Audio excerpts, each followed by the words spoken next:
তেওঁতো কোনো তেওঁ ল'ৰা ছোৱালী ঘৈণীয়েক তিনিটাই বিদেশী, তেওঁ কোনদিনা বিদেশী হৈ যায় ঠিক নাই।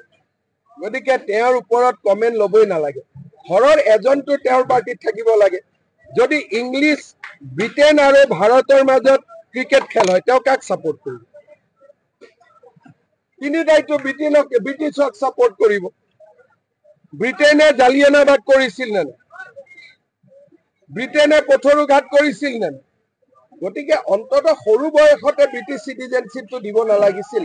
ডাঙৰ হৈ কোনোবাই কিবা কৰক, বাপেকৰ কণ্ট্ৰল নাথাকে। কিন্তু যেতিয়ালৈকে 16 বছৰ বয়সলৈকে বাপেকেতো বুজাব লাগিছিল ভাৰতখন কি। আপুনি কেনেকে গম পায় গৌৰৱ গগৈ কাৰ লগত কি কথা পাতে? আজিও কৈছে, আজিও যেনেকে যোৱা কেইদিনমান আগতে তেওঁ এজন মানুহক তেওঁ সুধিছে যে অসমো নেপাল টাইপ হ'ব নোৱাৰে নেকি? তেওঁ কাৰোবাৰ লগত কথা পাতিছে, মোক কৈছে। সিদিনাখন ভূপেন বৰাৰ লগত তেওঁ বহুত দিনৰ মূৰত কথা পাতিছে, বাহিৰত মানুহবোৰ বহি আছে। কোনদিনা কথা পাতিছে? 10 ছেপ্টেম্বৰৰ দিনা।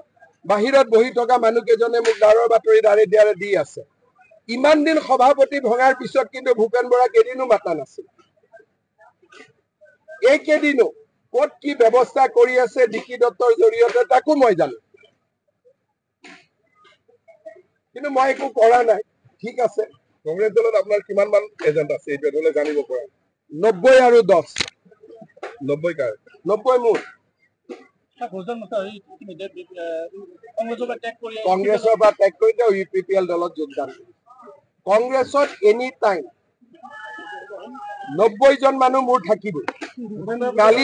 কালি যেনেকে পৰহি দিনাখন মিটিঙত মানুহ নহল, কালি গৌৰৱ গগৈৰ মোবাইল চেক কৰক, চব ব্লক মণ্ডল প্ৰেচিডেণ্ট বিলাকক ফোন কৰি গালি দিছে। প্ৰাণজিৎ চৌধুৰী ডিষ্ট্ৰিক্ট প্ৰেচিডেণ্টক গালি দিছে। মিনিটৰ খবৰ মোৰ ওচৰত আহিব। প্ৰতিটো খবৰে তেওঁক গালি দিছে। কিয় মানুহ নহল, কিয় মানুহ নানিলা? মিনিটৰ খবৰ মোৰ ওচৰত আহে। মই খবৰ বেছি ল'ব চেষ্টা নকৰো। সেইকাৰণে এওঁলোকৰ প্ৰত্যেকটো কেনেকে পাকিস্তান গৈছিলে, কেনেকে ঘূৰি আহিলে, চব খবৰ আমাৰ লগত আছে। মই BTC ইলেকশ্যনৰ আগত নতুন এখন সৃষ্টি কৰিব খোজা নাই। BTC ইলেকশ্যন ৰিজাল্ট হৈ যাওক, ধুনীয়াকৈ এদিন দিল্লীৰ পৰাও সাংবাদিকসকলক মাতিম, আপোনালোককো মাতিব, গোটেইখিনি ধুনীয়াকৈ ৰাজহুৱা কৰিম।